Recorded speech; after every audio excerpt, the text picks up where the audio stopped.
നമസ്കാരം. ഇന്നത്തെ news no വാർത്തകൾ ആരംഭിക്കുന്നു. CPM നേതാവ് P. ജയരാജന്റെ തിരഞ്ഞെടുപ്പ് പര്യടന പരിപാടി ആരംഭിച്ചു. കോടതിയുടെ വിലക്കുള്ളതിനാൽ കണ്ണൂർ ജില്ലയിൽ പ്രവർത്തനത്തിന് പോകാൻ ആകാത്ത ജയരാജൻ കണ്ണൂർ ഒഴികെയുള്ള ജില്ലകളിൽ പ്രചരണം നടത്തും. നെയ്യാറ്റിൻകരയിൽ നിന്നാണ് ജയരാജന്റെ പര്യടന പരിപാടി ആരംഭിച്ചത്.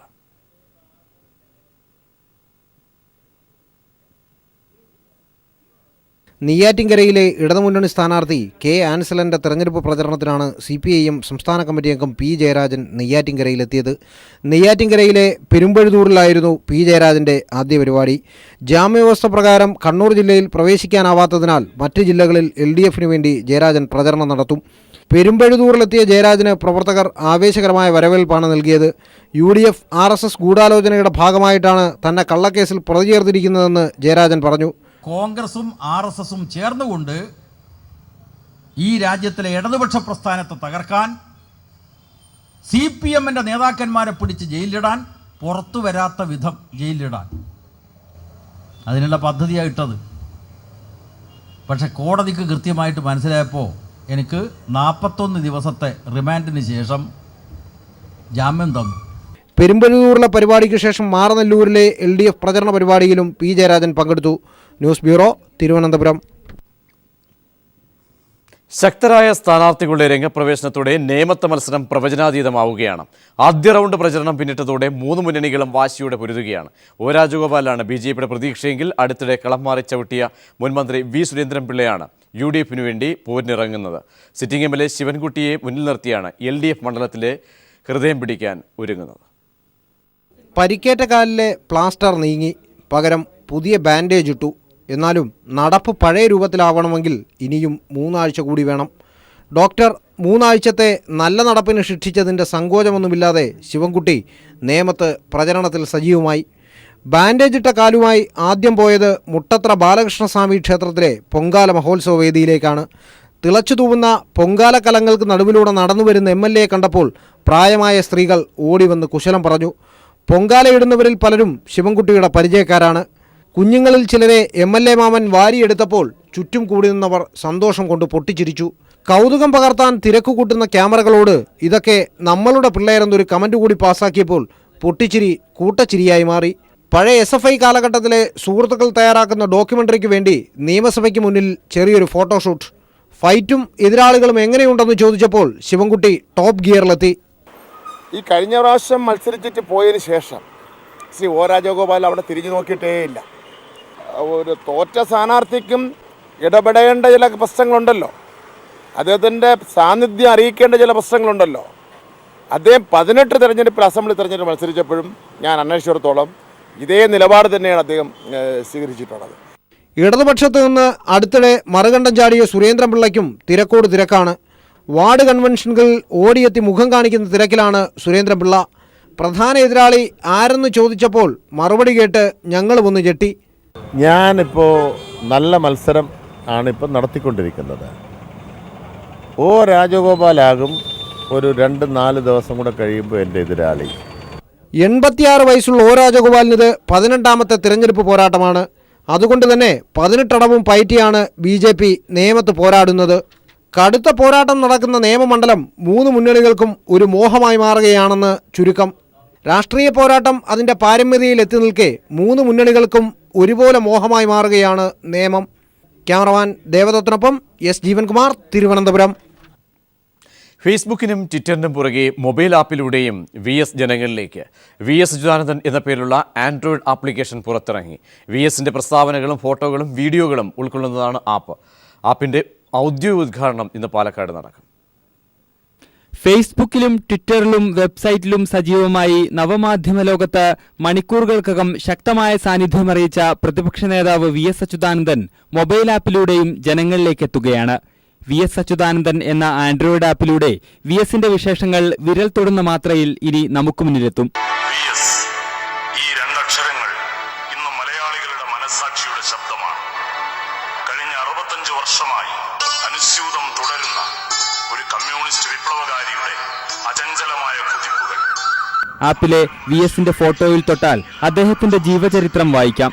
പുറമെ VSന്റെ ഫേസ്ബുക്ക് പോസ്റ്റുകളടക്കം പ്രസ്താവനകൾ ഉൾക്കൊള്ളിച്ച പ്രസ് നോട്ട് ഓപ്ഷനും photo, video, audio ഗാലറികളും ആപ്പിലുണ്ട്.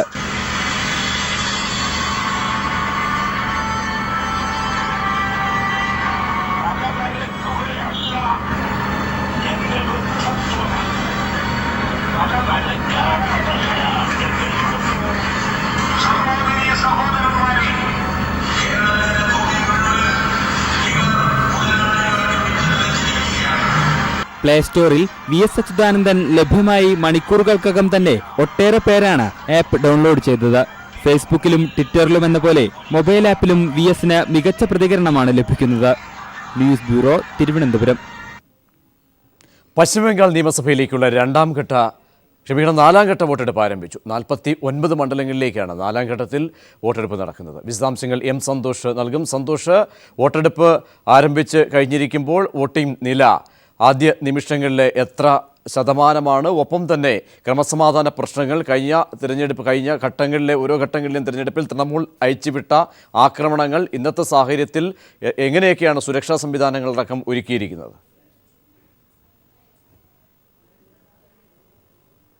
Prajeesh, Howrah ജില്ലയിലെ 16 മണ്ഡലങ്ങളിലും നോർത്ത് 24 പർഗാനയിലെ 33 മണ്ഡലങ്ങളിലേക്കുമാണ് നാലാം ഘട്ടത്തിൽ ഇപ്പോൾ വോട്ടെടുപ്പ് പുരോഗമിച്ചുകൊണ്ടിരിക്കുന്നത്. ആദ്യ 3 ഘട്ടങ്ങളിൽ എന്നതുപോലെ തന്നെ ആദ്യ മണിക്കൂറുകളിൽ തന്നെ തൃണമൂൽ കോൺഗ്രസിന്റെ ഭാഗത്തു നിന്നും വ്യാപക അക്രമ സംഭവങ്ങളാണ് ഉണ്ടായത്. നോർത്ത് 24 പർഗാനയിലെ ബീച്ച്പൂരിൽ CPM പ്രവർത്തകന്റെ വീടിന് നേരെ ആക്രമണമുണ്ടായി. ബോംബ് ഉൾപ്പെടെയുള്ള അക്രമ സംഭവങ്ങളാണ് ഉണ്ടായത്. ഇതിൽ 3.5 വയസ്സുള്ള ഒരു കുട്ടിക്ക്, ഗൃഹനാഥന്റെ CPM പ്രവർത്തകന്റെ മകൾക്ക് ഗുരുതരമായി പരിക്കേൽക്കുകയും ചെയ്തിട്ടുണ്ട്. അതോടൊപ്പം തന്നെ ന്യൂ ടൗണിലും തൃണമൂൽ കോൺഗ്രസ് പ്രവർത്തകർ വ്യാപക അക്രമ സംഭവങ്ങൾ അഴിച്ചുവിട്ട് നിരവധി പേർക്ക് പരിക്കേറ്റു എന്നുള്ളതാണ് റിപ്പോർട്ടുകൾ. ഈ അക്രമ സംഭവങ്ങളെ തടയാൻ തിരഞ്ഞെടുപ്പ് കമ്മീഷൻ സുരക്ഷാ ക്രമീകരണങ്ങൾ ശക്തമാക്കിയിരുന്നെങ്കിലും ഇതെല്ലാം തന്നെ അവഗണിച്ചുകൊണ്ടാണ് തൃണമൂൽ കോൺഗ്രസ് പ്രവർത്തകർ അക്രമം നടത്തുന്നത് എന്നാണ് അറിയാൻ കഴിയുന്നത്. 90,000-ലധികം സുരക്ഷാ ഉദ്യോഗസ്ഥരെ സുരക്ഷയ്ക്കായി വിനിയോഗിച്ചിട്ടുണ്ട്. അതോടൊപ്പം തന്നെ പോളിംഗ് ബൂത്തുകളിൽ കർശനമായ നിരീക്ഷണ സംവിധാനങ്ങളും ഏർപ്പെടുത്തിയിട്ടുണ്ട്. എന്നാൽ ഇത് ഫലവത്തായിട്ടില്ല എന്നുള്ളതാണ് ആദ്യ മണിക്കൂറുകളിൽ പുറത്തു വരുന്ന റിപ്പോർട്ടുകൾ. അതോടൊപ്പം തന്നെ ഈ ഘട്ടത്തിൽ, നാലാം ഘട്ടത്തിൽ ഏറെ പ്രമുഖ സ്ഥാനാർത്ഥികൾ, 1 ഡസനിലധികം പ്രമുഖ സ്ഥാനാർത്ഥികൾ മത്സരിക്കുന്നുണ്ട് എന്നുള്ളതും പ്രത്യേകതയാണ്. സംസ്ഥാന മന്ത്രിമാരും ഉൾപ്പെടെയുള്ളവരാണ് ഈ ഘട്ടത്തിൽ ജനവിധി തേടുന്നത്. ഏതായാലും ആദ്യ 1 മണിക്കൂറിലെ വോട്ടിംഗ് ശതമാനം പുറത്തു വന്നിട്ടുണ്ട്. 11% വോട്ടിംഗ് ആദ്യ 1 മണിക്കൂറിൽ രേഖപ്പെടുത്തി എന്നാണ് തിരഞ്ഞെടുപ്പ് കമ്മീഷൻ റിപ്പോർട്ട്. ഇതിന്റെ അടിസ്ഥാനത്തിൽ മുൻഘട്ടങ്ങളിലെല്ലാം തന്നെയും 80%-നടുത്തായിരുന്നു പശ്ചിമ ബംഗാളിലെ പോളിംഗ്. അതുകൊണ്ട് തന്നെ നാലാം ഘട്ടത്തിലും പോളിംഗ് ശതമാനം 80 കടക്കും എന്നുള്ളത് തന്നെയാണ് ആദ്യ മണിക്കൂറുകൾ നൽകുന്ന സൂചന. പ്രജീഷ്, M. സന്തോഷാണ് പശ്ചിമബംഗാളിലെ നാലാം ഘട്ട തിരഞ്ഞെടുപ്പിന്റെ വിശദാംശങ്ങൾ നൽകിയത്.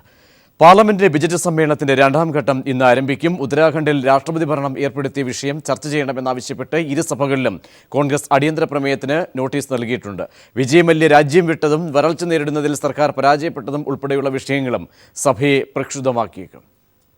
പാർലമെന്റ് സമ്മേളനം സുഗമമായി നടത്താൻ സാധ്യതകൾ തേടി സ്പീക്കർ സുമിത്ര മഹാജൻ വിളിച്ച സർവകക്ഷി യോഗം സമവായമാകാതെ പിരിഞ്ഞതിനാൽ സമ്മേളനം പ്രക്ഷുബ്ധമാകുമെന്ന് ഉറപ്പായി. ഉത്തരാഖണ്ഡിൽ രാഷ്ട്രപതി ഭരണം ഏർപ്പെടുത്തിയ നടപടിയാണ് പ്രധാനമായും പ്രതിപക്ഷം സർക്കാരിനെതിരെ ആയുധമാക്കുക. വിഷയം ചർച്ച ചെയ്യണമെന്നാവശ്യപ്പെട്ട് കോൺഗ്രസ് ഇരുസഭകളിലും നോട്ടീസ് നൽകിയിട്ടുണ്ട്. വരൾച്ച, കാർഷിക പ്രതിസന്ധി, വിജയ് മല്യ വിഷയം, പാനാമ രേഖകൾ തുടങ്ങിയ കാര്യങ്ങളും പ്രതിപക്ഷം സഭയിൽ ഉന്നയിക്കും. ലോക്സഭയിൽ 13 ബില്ലുകളും രാജ്യസഭയിൽ 11 ബില്ലുകളുമാണ് അജണ്ടയിൽ ഉൾപ്പെടുത്തിയിരിക്കുന്നത്. ചരക്കു സേവന നികുതി ബില്ലും പാസാക്കാൻ സർക്കാർ ശ്രമം നടത്തും. 5 സംസ്ഥാനങ്ങളിൽ നിയമസഭാ തിരഞ്ഞെടുപ്പ് നടക്കുന്നതിന്റെ പശ്ചാത്തലത്തിൽ സമ്മേളനം നീട്ടിവയ്ക്കാൻ ആദ്യം തീരുമാനിച്ചിരുന്നെങ്കിലും എല്ലാ പാർട്ടികളുടെയും അഭിപ്രായം പരിഗണിച്ച് തീരുമാനം ഉപേക്ഷിക്കുകയായിരുന്നു. മെയ് 13 വരെയാണ് ബജറ്റ് സമ്മേളനത്തിന്റെ 2ാം ഘട്ടം നീണ്ടു നിൽക്കുക. News bureau, Delhi. പ്രതിപക്ഷ നേതാവും മലമ്പുഴ മണ്ഡലം സ്ഥാനാർത്ഥിയുമായ VS അച്യുതാനന്ദൻ ഇന്ന് നാമനിർദ്ദേശ പത്രിക സമർപ്പിക്കും. പാലക്കാട് കളക്ടറേറ്റിലെ സഹകരണ വകുപ്പ് ജോയിന്റ് രജിസ്ട്രാർ മുമ്പാകെ 12 മണിയോടെയാണ് VS പത്രിക നൽകുക. തരൂരിലെ സ്ഥാനാർത്ഥി AK ബാലനടക്കമുള്ള പാലക്കാട് ജില്ലയിലെ മുഴുവൻ LDF സ്ഥാനാർത്ഥികളും ഇന്ന് നാമനിർദ്ദേശ പത്രിക സമർപ്പിക്കും. വിശദാംശങ്ങൾ ലതീഷ് നൽകും. ലതീഷ്, VS മണ്ഡലത്തിലേക്ക് എത്തിച്ചേർന്നുവോ? VSനൊപ്പം മറ്റ് ജില്ലയിലെ ഏതൊക്കെ സ്ഥാനാർത്ഥികളാണ് ഇന്ന് പത്രിക സമർപ്പിക്കുന്നത്? പ്രജീഷ്, നാമനിർദ്ദേശ പത്രിക സമർപ്പിക്കുന്നതിനായി VS പാലക്കാട്ട് എത്തിക്കഴിഞ്ഞു.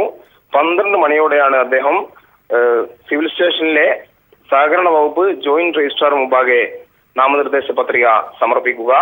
ഇത് തുടർച്ചയായ 4ാം തവണയാണ് മലമ്പുഴയിൽ നിന്ന് VS അച്യുതാനന്ദൻ LDF സ്ഥാനാർത്ഥിയായി ജനവിധി തേടുന്നത്. LDFന്റെ മറ്റ് 11 സ്ഥാനാർത്ഥികളും 12 മണ്ഡലങ്ങളാണ് പാലക്കാട് ജില്ലയിലുള്ളത്. VS അച്യുതാനന്ദനും കേന്ദ്ര കമ്മിറ്റി അംഗം AK ബാലനടക്കമുള്ള 12 സ്ഥാനാർത്ഥികളും LDFന്റെ 12 സ്ഥാനാർത്ഥികളും ഇന്ന് തന്നെ നാമനിർദ്ദേശ പത്രികകൾ സമർപ്പിക്കും. ഇതിനാവശ്യമായ നടപടിക്രമങ്ങളെല്ലാം ഇന്നലെ വൈകിട്ടോടുകൂടി തന്നെ പൂർത്തിയായി എന്നാണ് LDF നേതാക്കളിൽ നിന്നും നമുക്ക് ലഭിക്കുന്ന വിവരം. 12 മണിയോടെ VS അച്യുതാനന്ദൻ സഹകരണ വകുപ്പ് രജിസ്ട്രാർ മുമ്പാകെ നാമനിർദ്ദേശ പത്രിക സമർപ്പിക്കും. അതിന് മുന്നോടിയായി VSന്റെ മൊബൈൽ ആപ്ലിക്കേഷൻ ഉദ്ഘാടനം പാലക്കാട് പ്രസ് ക്ലബിൽ നടക്കുന്നുണ്ട്. 11 ഇതിന്റെ ഔപചാരിക ഉദ്ഘാടനം നിർവഹിച്ച ശേഷമായിരിക്കും VS നാമനിർദ്ദേശ പത്രിക സമർപ്പിക്കുന്നതിനായി സിവിൽ സ്റ്റേഷനിലേക്ക് പോവുക. തരൂർ മണ്ഡലത്തിലാണ് LDF സ്ഥാനാർത്ഥിയെ AK ബാലൻ ജനവിധി തേടുന്നത്. പാലക്കാട് സിവിൽ സ്റ്റേഷനിൽ തന്നെയുള്ള ഡെപ്യൂട്ടി കളക്ടറുടെ മുമ്പാകെയാണ് AK ബാലന്റെ നാമനിർദ്ദേശ പത്രിക സമർപ്പിക്കുന്നത്. പാലക്കാട് ജില്ലയിൽ നിന്ന് മറ്റു 2 പ്രമുഖ നേതാക്കൾ CPIMന്റെ പ്രമുഖ നേതാക്കളാണ് ജനവിധി തേടുന്നത്. അതിലൊന്ന് പാലക്കാട് മണ്ഡലത്തിലെ സ്ഥാനാർത്ഥിയും സംസ്ഥാന കമ്മിറ്റി അംഗവുമായ NN കൃഷ്ണദാസ് ആണ്.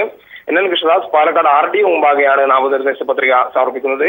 ഒറ്റപ്പാലത്ത് നിന്ന് ജനവിധി തേടുന്ന CPIMന്റെ സംസ്ഥാന കമ്മിറ്റി അംഗം P ഉണ്ണി ഒറ്റപ്പാലം സബ് കളക്ടർ മുമ്പാകെയും നാമനിർദ്ദേശ പത്രിക സമർപ്പിക്കും. അങ്ങനെ പാലക്കാട് ജില്ലയിലെ VS അച്യുതാനന്ദൻ, AK ബാലൻ അടക്കമുള്ള 12 സ്ഥാനാർത്ഥികളും ഇന്ന് തന്നെ നാമനിർദ്ദേശ പത്രിക സമർപ്പിച്ചുകൊണ്ട് അവരുടെ 3ാം ഘട്ട പ്രചരണ പ്രവർത്തനങ്ങളിലേക്ക് കടക്കും. പ്രജീഷ്. AK ലതീഷാണ് വിശദാംശങ്ങൾ നൽകിയത്. ധർമ്മടത്തെ LDF സ്ഥാനാർത്ഥി PB അംഗം പിണറായി വിജയൻ 11 മണിയോടുകൂടി കണ്ണൂർ കളക്ട്രേറ്റിൽ നാമനിർദ്ദേശ പത്രിക സമർപ്പിക്കും. വിശദാംശങ്ങൾ ജോഷില നൽകും. ജോഷില, കൂടുതൽ വിവരങ്ങൾ. പ്രജീഷ്, CPIM പോളിറ്റ് ബ്യൂറോ അംഗം പിണറായി വിജയൻ ഉൾപ്പെടെ ജില്ലയിലെ 9 LDF സ്ഥാനാർത്ഥികൾ ഇന്ന് നാമനിർദ്ദേശ പത്രിക സമർപ്പിക്കും. മട്ടന്നൂരിലെ സ്ഥാനാർത്ഥി EP ജയരാജൻ, കൂത്തുപറമ്പിലെ സ്ഥാനാർത്ഥി KK ശൈലജ, അതുപോലെ തന്നെ കണ്ണൂരിലെ സ്ഥാനാർത്ഥി രാമചന്ദ്രൻ കടന്നപ്പള്ളി, കല്യാശ്ശേരിയിലെ TV രാജേഷ്, പയ്യന്നൂരിലെ C കൃഷ്ണൻ, അഴീക്കോട് മണ്ഡലത്തിലെ സ്ഥാനാർത്ഥി MV നികേഷ് കുമാർ, തലശ്ശേരി മണ്ഡലത്തിലെ സ്ഥാനാർത്ഥി AN ഷംസീർ, ഇരിക്കൂർ സ്ഥാനാർത്ഥി KT ജോസ് എന്നിവരാണ് ഇന്ന് നാമനിർദ്ദേശ പത്രിക സമർപ്പിക്കുക. തളിപ്പറമ്പിലെ സ്ഥാനാർത്ഥി ജെയിംസ് മാത്യു, അതുപോലെ തന്നെ പേരാവൂർ മണ്ഡലത്തിലെ സ്ഥാനാർത്ഥി ബിനോയ് കുര്യൻ എന്നിവർ നാളെയായിരിക്കും പത്രിക സമർപ്പിക്കുക. കണ്ണൂരിൽ പിണറായി വിജയൻ, EP ജയരാജൻ, TV രാജേഷ് എന്നിവർ രാവിലെ 11 പത്രിക നൽകും. കണ്ണൂർ അസിസ്റ്റന്റ് ഡെവലപ്മെന്റ് കമ്മീഷണർക്ക് മുൻപാകെയായിരിക്കും പിണറായി വിജയൻ പത്രിക സമർപ്പിക്കുക. അതിനു മുൻപ് തന്നെ ജില്ലയിലെ പ്രധാനപ്പെട്ട വ്യക്തികളെ അദ്ദേഹം സന്ദർശിക്കും എന്നാണ് അറിയാൻ കഴിഞ്ഞിട്ടുള്ളത്. T പത്മനാഭനെ കണ്ട ശേഷം ഏകദേശം 10:30 T പത്മനാഭനെ അദ്ദേഹം സന്ദർശിക്കും. അതിനുശേഷമായിരിക്കും 11 മണിയോടുകൂടി നാമനിർദ്ദേശ പത്രിക സമർപ്പിക്കാനായി കളക്ടറേറ്റിലെത്തുക. KK ശൈലജ രാവിലെ സഹവരണാധികാരിയായ കൂത്തുപറമ്പ് BDOയ്ക്കും, C കൃഷ്ണൻ സഹവരണാധികാരിയായ പയ്യന്നൂർ BDOയ്ക്കും, AN ഷംസീർ ഭരണാധികാരിയായ തലശ്ശേരി സബ് കളക്ടർക്കുമാണ് പത്രിക നൽകുക. KT ജോസ് സഹവരണാധികാരിയായ ഇരിക്കൂർ BDOയ്ക്ക് പത്രിക സമർപ്പിക്കും. തളിപ്പറമ്പ് സ്ഥാനാർത്ഥി ജെയിംസ് മാത്യു ഭരണാധികാരിയായ ജില്ലാ വ്യവസായ കേന്ദ്രം ജനറൽ മാനേജർക്കും, പേരാവൂർ സ്ഥാനാർത്ഥി ബിനോയ് കുര്യൻ ഭരണാധികാരിയായ കണ്ണൂർ DFOയ്ക്കും ചൊവ്വാഴ്ച രാവിലെ പത്രിക സമർപ്പിക്കും.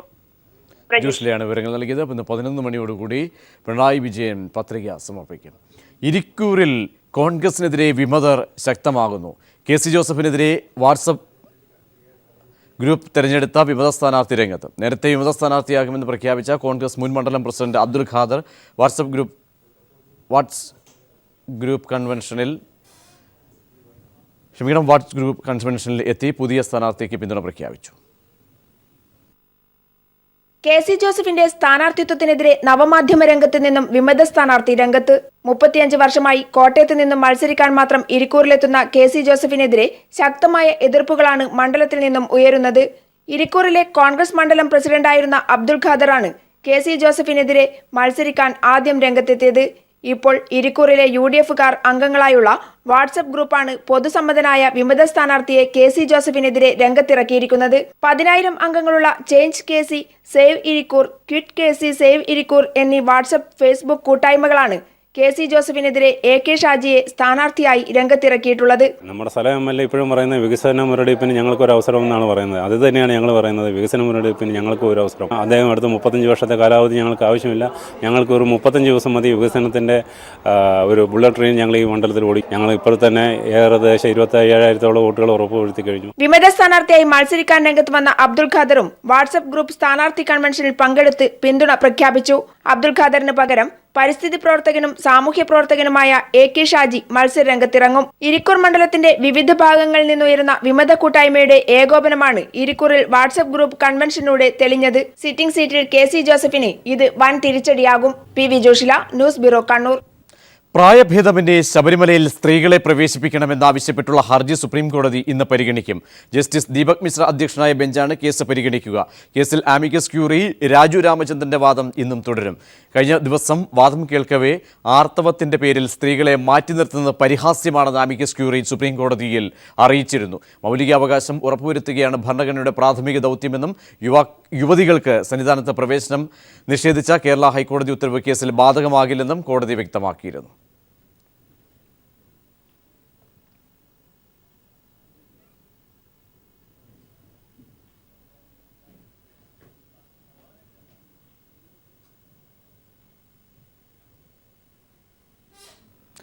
കരിമരുന്ന് ഒഴിവാക്കി ഡിജിറ്റൽ വെടിക്കെട്ട് നടത്തി തൃശൂർ പാവറട്ടി സെന്റ് ജോസഫ് ദേവാലയം മാതൃകയായി.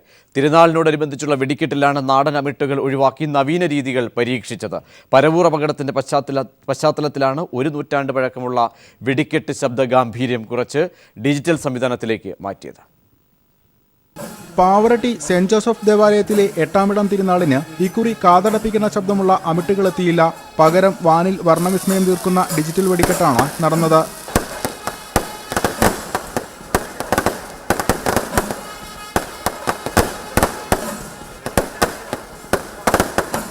പൂർണ്ണമായും വൈദ്യുതി ഉപയോഗിച്ചാണ് നേരിയ ശബ്ദവും കണ്ണഞ്ചിപ്പിക്കുന്ന പ്രകാശവുമുള്ള ഡിജിറ്റൽ വെടിക്കെട്ട് ഒരുക്കിയത്.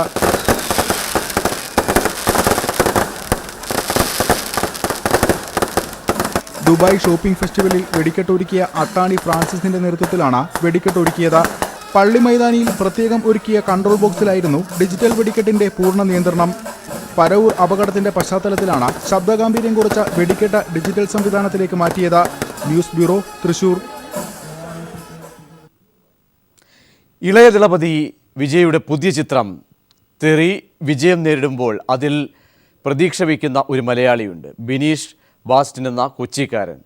തെരിയിലെ പ്രധാനപ്പെട്ട ഒരു വില്ലൻ വേഷം അവതരിപ്പിച്ചത് ബിനീഷായിരുന്നു. തെരിയുടെ വിജയം മാർബിൾ തൊഴിലാളിയായിരുന്ന ബിനീഷിൻ്റെ തലവരെയും മാറ്റിയിരിക്കുകയാണ്.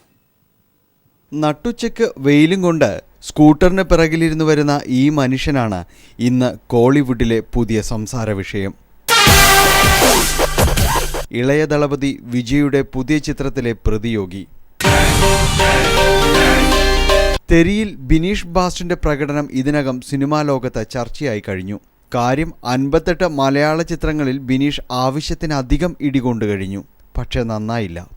ഒടുവിൽ വിജയുടെ തല്ല് കിട്ടിയതോടെ കാര്യങ്ങൾ നേരെയായി തുടങ്ങിയതായി ബിനീഷ് തന്നെ പറയുന്നു. വിജയുടെ ഇടി കൊണ്ടപ്പോഴാണ് വിജയ് രക്ഷപ്പെട്ടതെന്ന് പറയാം. വിജയ എൻ്റെ ജീവിതത്തിലെ രാശി. ഇപ്പോൾ മലയാളത്തിലും തമിഴിലും ബിനീഷിന് അവസരങ്ങൾ ലഭിക്കുന്നുണ്ട്. ഈ സന്തോഷത്തിനൊപ്പം വിജയ് എന്ന തമിഴകത്തിൻ്റെ ഹൃദയത്തുടിപ്പ് തനിക്ക് നൽകിയ സൗഹൃദവും ബിനീഷ് ചേർത്ത് വയ്ക്കുന്നു. അതുകൊണ്ട് തന്നെ വിജയ് സാർ എന്നാൽ ബിനീഷിന് വാക്ക് തികയാതെ വരും. നമ്മൾ ഭയങ്കര സൂപ്പർ സ്റ്റാർ ഇളയ ദളപതി എന്നൊക്കെ രീതിയിൽ പോയി കണ്ടപ്പോൾ പുള്ളി നമ്മളോട് സംസാരിച്ചപ്പോൾ സാറിനെ കണ്ടപ്പോൾ ഭയങ്കര സന്തോഷം തോന്നി. ഇത്ര എളിമയുള്ള ഒരാൾ. കഴിഞ്ഞ 10 വർഷമായി ബിനീഷ് മലയാള സിനിമയിൽ ചെറിയ വേഷങ്ങളിലുണ്ട്. സിനിമ കൊണ്ട് ജീവിതമാകാത്തതിനാൽ മാർബിൾ ജോലിക്ക് പോയിക്കൊണ്ടിരുന്നു. ഇനി അതിൻ്റെ ആവശ്യമുണ്ടാകില്ലെന്നാണ് പ്രതീക്ഷ. കാരണം തെരിയിലെ വേഷം അത്ര കണ്ട് ബിനീഷിനെ ശ്രദ്ധേയനാക്കിയിട്ടുണ്ടെന്നതിന് ഈ ദൃശ്യങ്ങൾ തന്നെ സാക്ഷ്യം. റോഡിലേക്കിറങ്ങിയാൽ പിന്നെ സെൽഫിക്കാരുടെ തലക്കിടിയാണ്. News bureau, Kochi. ചെറുകിട ഇടത്തരം സംരംഭങ്ങൾ പ്രോത്സാഹിപ്പിക്കുന്നതിനായുള്ള 2ാമത് മില്യണയർ ഉച്ചകോടി ദുബായിൽ ആരംഭിച്ചു. ലോകത്തിൻ്റെ വിവിധ ഭാഗങ്ങളിൽ നിന്നുള്ള സാമ്പത്തിക വിദഗ്ധരും പ്രൊഫഷണലുകളുമാണ് ഉച്ചകോടിയിൽ പങ്കെടുക്കുന്നത്. ദുബായ് ബ്യൂറോയുടെ റിപ്പോർട്ടിലേക്ക്. വളർന്നുവരുന്ന സംരംഭകരെ അവരുടെ ബിസിനസ് വിപുലീകരിക്കുന്നതിനാവശ്യമായ പ്രചോദനവും അതിനാവശ്യമായ വിവരങ്ങൾ പഠിപ്പിക്കുകയുമാണ് ഉച്ചകോടിയുടെ പ്രധാന ലക്ഷ്യം. ഇത്തിസലാത്തിന്റെ ചെറുകിട ഇടത്തരം business senior vice president John Lincoln ഉച്ചകോടിയിൽ മുഖ്യപ്രഭാഷണം നടത്തി.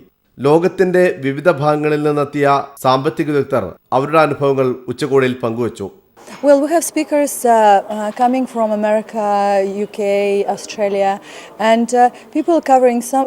We have experts talking about how to grow your sales, how to improve your presence online, how to market yourself online and offline, how to do proper branding, how to come up with viable business ideas, how to automate your business. So all the topics that are essential for success of SMEs are covered over this next 2 days. ദുബായിൽ expo 2020 വരുന്നതോടെ സാമ്പത്തിക സ്ഥിരതയിൽ ഇനിയും നേട്ടമുണ്ടാക്കുന്നതിനായി വാണിജ്യ മേഖലയുടെ വളർച്ചയ്ക്കായുള്ള കാര്യങ്ങൾക്ക് സർക്കാർ എല്ലാവിധ സഹായങ്ങളും ചെയ്യുന്നുണ്ട്. 3.5 ലക്ഷം ചെറുകിട ഇടത്തരം സംരംഭങ്ങൾ ഇപ്പോൾ UAE-യിലുണ്ടെന്നാണ് അധികൃതരുടെ കണക്ക്. രാജ്യത്തിന്റെ ആഭ്യന്തര വളർച്ചാ നിരക്കിന്റെ 60% ചെറുകിട ഇടത്തരം ബിസിനസ്സുകളിൽ നിന്നാണ്. അടുത്ത 6 വർഷം കൊണ്ട് ഇത് 70% ഉയർത്താനാണ് UAE വിഷൻ 2021 ലക്ഷ്യമാക്കുന്നത്. ഈ പദ്ധതിയുടെ ഭാഗം കൂടിയാണ് ഇത്തരം ഉച്ചകോടികൾ. News bureau, Dubai. വരൾച്ച രൂക്ഷമായതോടെ വയനാട്ടിൽ അതിർത്തി ഗ്രാമങ്ങൾ കരിഞ്ഞുടങ്ങുകയാണ്. കബനിയും വറ്റിയതോടെ പുൽപ്പള്ളി, തിരുനെല്ലി മേഖലകൾ കടുത്ത വരൾച്ചയെ നേരിടുകയാണിപ്പോൾ. ഇവിടെ ജലസേചനത്തിനും വരൾച്ചാ പ്രതിരോധങ്ങൾക്കുമായി ആവിഷ്കരിച്ച വിവിധ പദ്ധതികളാണ് നടപ്പാക്കാനാകാതെ കിടക്കുന്നത്. കുടിവെള്ളം പോലും കിട്ടാനില്ലാത്ത നാടുകളായി വയനാട്ടിലെ അതിർത്തി പ്രദേശങ്ങൾ ഉൾപ്പെടെയുള്ള പല പ്രദേശങ്ങളും മാറിക്കഴിഞ്ഞു. കബനിയുടെ ജലഞരമ്പുകൾ ചുരുങ്ങിപ്പോയ വൃഷ്ടിപ്രദേശങ്ങൾ വരൾച്ചയുടെ പിടിയിലാണ്.